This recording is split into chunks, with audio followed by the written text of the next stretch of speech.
صحیح مسلم میں حدیث ہے، نبی علیہ السلام فجر کے بعد سخت سردیوں میں بھی جب نکلتے تو مدینے کے لوگوں نے اپنے غلام باہر کھڑے کیے ہوتے برتن اٹھا کے، آپ علیہ السلام ایک ایک برتن میں اپنا ہاتھ ڈالتے جاتے تھے برکت کے لیے۔ بخاری مسلم میں کتنی حدیثیں ہیں کہ نبی علیہ السلام وضو کر کے جب فارغ ہوتے تھے تو صحابہ کرام آپ کے وضو کا پانی اپنے چہرے پہ ملتے تھے۔ وہ ایک تشت میں آپ کو وضو کروایا جاتا تھا نا ایک برتن کے اندر، اس سے، اور جس کو نہیں ملتا تھا وہ دوسرے سے لے کے مال لیتا تھا برکت کے لیے۔ ظاہر ہے وہ تو برکت ہی ہے، یہ تو چھوڑ دیں، تھوک مبارک کی کیا برکت ہے۔ بخاری مسلم دونوں میں حضرت علی کو اشوب چشم تھا غزوہ خیبر کے موقع پر، حضور نے جب بلایا تو ان کی تو آنکھیں بھی نہیں کھل رہی تھی، آپ نے مبارک لعاب لگایا تو شفا ہوگی۔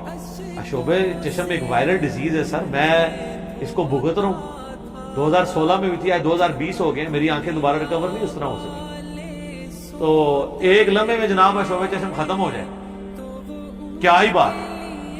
پھر آپ نے مبارک ہاتھوں سے زیرہ باندھ کے تو خیبر کے لیے روانہ کیا، آپ کی مبارک تھوک کی برکت۔ اس طرح بخاری مسلم میں کئی احادیث ہیں کہ آپ نے اپنا لعاب دہن کسی کنویں میں ڈالا ہے، پانی اوپر آ گیا، کھانے میں ڈالا ہے، کھانا 10 بندوں کا تھا، 300 بندوں نے کھا لیا ہے اور اتنے کا اتنا ہے، کم ہی نہیں ہو رہا، تھوک مبارک کی برکت، ہاتھ مبارک کی برکت۔ بخاری مسلم میں آتا ہے کہ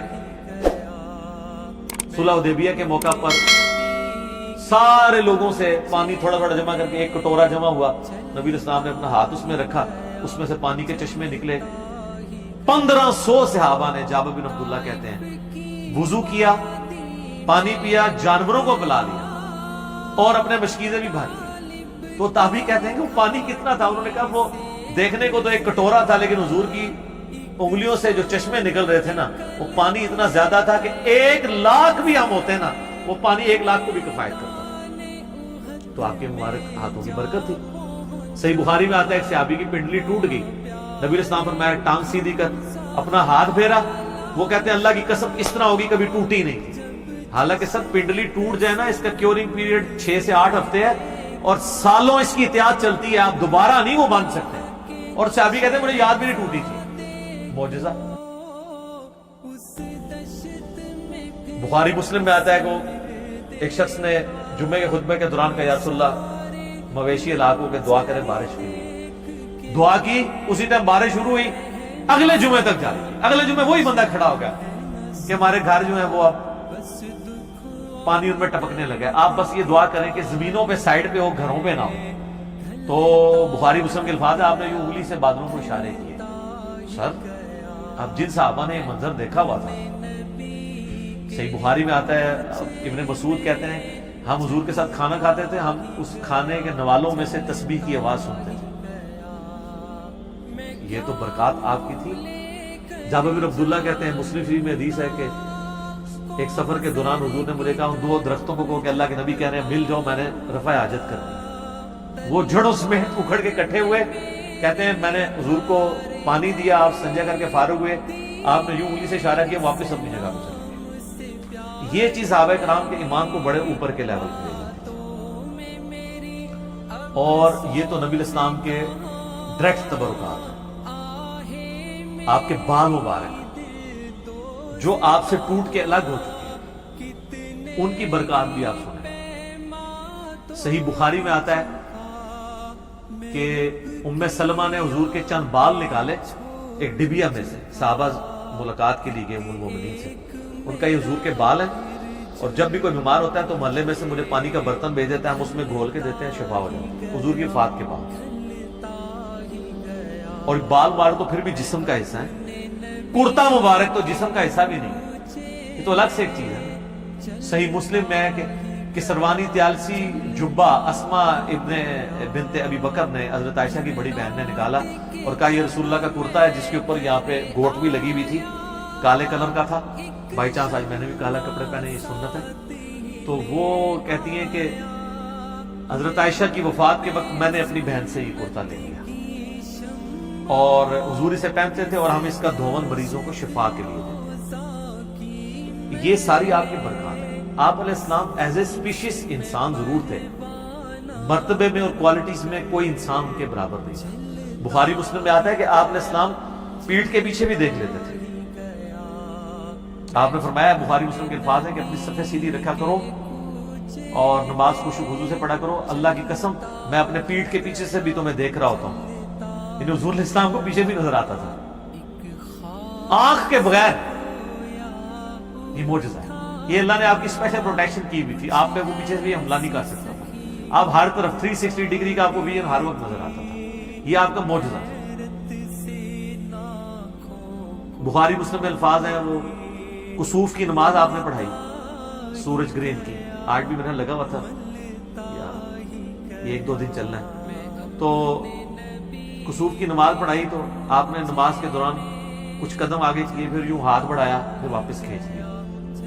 صحابہ نے کہا یا رسول آج آپ کو ایک عمل ایسا کرتے دیکھیں جو پہلے نہیں کرتے. آپ فرمایا کہ میں نے جب نگاہ اٹھائی تو میں نے جنت دیکھی.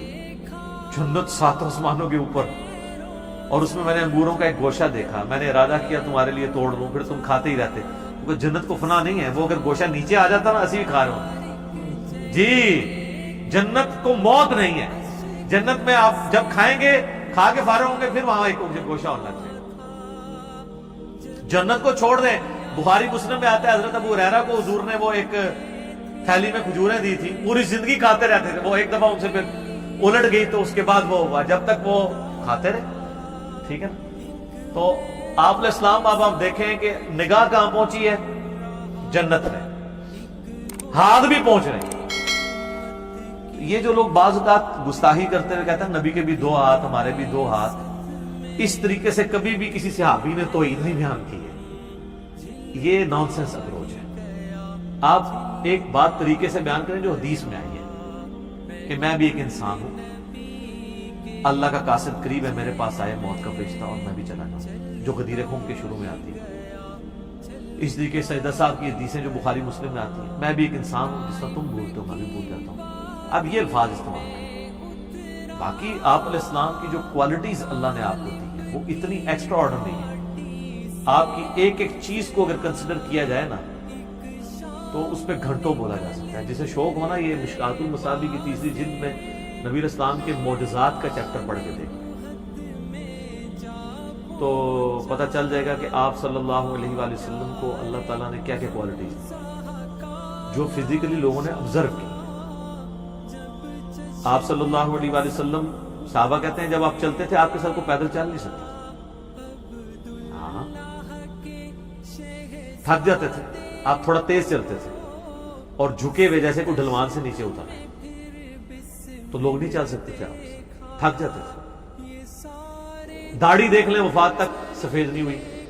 بخاری مسلم دونوں میں الفاظ ہیں. انس بن مالک کہتے ہیں میں اگر گننا چاہتا, یہ وہ شخص کہہ رہا ہے جو 10 سال حضور کو وضو کروا رہے ہیں, سر 10 سال میں کتنی نمازیں آئی ہوں, کیا خوش نصیبی ہے جی انس بن مالک کی.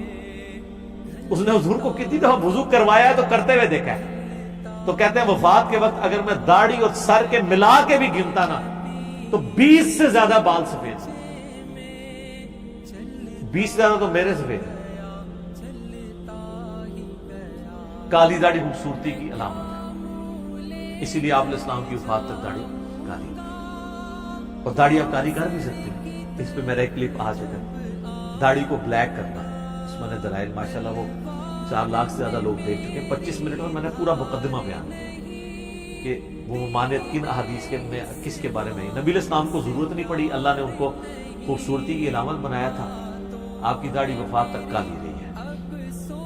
تو یہ اللہ تعالیٰ نے آپ کو ایک اعزاز دیا. اس کے علاوہ بھی آپ صلی اللہ علیہ وآلہ وسلم کے جسم مبارک کو اگر آپ کنسیڈر کریں, وفات تک آپ کی آنکھوں کی بینائی کا معاملہ دیکھ لیں, آپ علیہ السلام کے چہرے پہ گوشت مبارک دیکھ لیں, ہتھیلیوں کا بھرا ہونا دیکھ لیں, کوئی بھی چیز ہے. 63 ایئرز کیا ایج ہوتی ہے, 63 بھی ہمارے لیونر ایئرز کے اعتبار سے ویسے 61 بنتی ہے جو ہم اس وقت سولر کیلنڈر لے کے چل رہے ہیں. ہی گیا کھلتا ہی گیا.